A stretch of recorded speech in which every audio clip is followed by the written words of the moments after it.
రంగు చీర మీద చిన్ని చిన్ని బుటాలతోటి అందమైన స్టోన్ వర్క్ తోటి ఎంత బాగుందో కదా. హలో అండి, నా పేరు Varsha. Welcome back to SV channel. So ఈరోజు మీ అందరికీ ఆడవాళ్ళకి ప్రత్యేకంగా మంచిగా యూజ్ అయ్యే టిప్ అయితే చెప్పబోతున్నాను. మనం కొత్తలో కొన్నప్పుడు చీర చాలా అందంగా ఉండిద్ది, కానీ అది ఉతకగా దాని రంగు అంతా కోల్పోయింది. అలా కోల్పోకుండా అంటే రంగు పోకుండా, స్టోన్స్ ఊడిపోకుండా ఈజీ వేలో మనమే ఇంట్లో ఉతుక్కోవడానికి అందుబాటులో ఉండే ఈజీ మెథడ్ అయితే చెప్పబోతున్నాను. మనం రెగ్యులర్గా చీరను ఉతికేటప్పుడు ఎలా అయితే కుచ్చిళ్ళు పెట్టుకుంటామో ఈ మెథడ్కి కూడా అలాగే కుచ్చిళ్ళు పెట్టుకోవాలి. అలాగే చిన్ని కుచ్చిళ్ళు పెట్టుకోవాలి. నాకు రాదనుకోండి, మీకు వస్తే మాత్రం చాలా పర్ఫెక్ట్గా అయితే కుచ్చిళ్ళు పెట్టుకోండి. కుచ్చిళ్ళు సరిగ్గా పెట్టుకొని మనం సరిగ్గా చేసుకుంటే చీర కూడా ముడతలు కూడా లేకుండా కొట్టులో కొన్నప్పుడు, అదే మీరు షాపులో కొన్నప్పుడు ఎలా ఉందో ఆ ఉతికిన తర్వాత కూడా అంతే అందంగా ఉండిద్ది. సో నేనైతే ఇలాగా చిన్నిగా ఈ కుర్చీలు అయితే పెట్టేసుకున్నాను. ఎందుకు సరుపుతో ఉతుక్కోకూడదు, ఎందుకు సోపుతో రుద్దకూడదు అంటే, ఈ సరుపు సోపు ఏం చేస్తాయి అంటే ఆ గుడ్డ మీద వేసిన రంగు అంతా కూడా తీసేయడానికి ట్రై చేస్తాయి అన్నమాట. అంటే అవి ఆ రంగు అనేది మొత్తం పోయే అవకాశం అనేది ఉండిద్ది. బడా బాదామనుకోండి, ఆ చీరకున్న చిన్న స్టోన్స్ అన్నీ కూడా ఊడిపోయే అవకాశం అనేది ఉండిద్ది. అది ఎక్కువసార్లు జాడిచ్చినా కూడా ఊడిపోయిద్ది సుమి. సో అందుకనే ఏదైనా కొంతవరకు మాత్రమే చేయాలి. ఎక్కువగా చేస్తే విషమైపోయింది కదా, అంతే ఇది కూడా మరి. సో మనకి దీనికి కావాల్సింది కల్లుప్పు, షాంపూ. క్లినిక్ ప్లస్ అయితే చాలా మంచిదండి.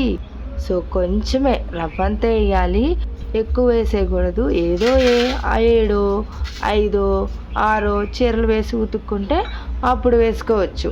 కానీ ఒక చీరకు మాత్రం కొంచెం రవ్వంత వేసుకొని గల్లుప్పు వేసుకొని కొన్ని నీళ్లు పోసుకుంటే, చీర మునిగేంత వరకు నీళ్లు పోసుకుంటే చాలా మంచిది.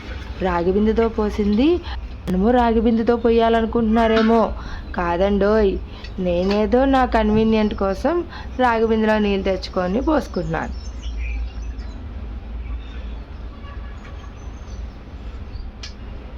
ఆ తర్వాత మనం ఆ చీరని కిందకి పైకి, పైనుంచి కిందకి, కింద నుంచి పైకి అలా తిప్పుతూ ఉన్నామంటే ఒక 5 నిమిషాలకి ఇలా చీర అనేది ఉండిద్ది.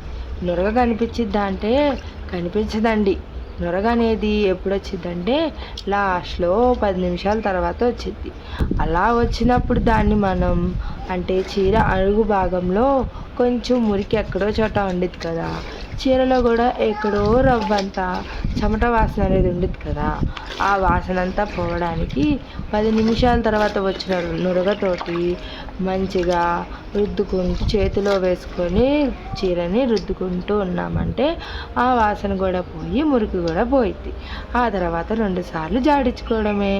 అదేంటి ఇంతేనా, మరి బండకేసి బాదద్దా, బ్రష్ చేసి రుద్దద్దా అంటే అవి ఏమీ చేయక్కర్లేదండి. ఇలా చేస్తే సరిపోయిద్ది. ఇలా చేసిన తర్వాత ఖచ్చితంగా చేయాల్సింది ఏంటంటే 2 దండాల మీద ఈ చీరని ఆరేసుకోవడం. అలా ఆరేసుకుంటేనే చీర అందంగా ముడతలు లేకుండా షాప్లో కొన్నప్పుడు ఎంత అందంగా ఉందో ఆరిన తర్వాత చీరను చూసినా కూడా అంతే అందంగా ఉండిద్ది.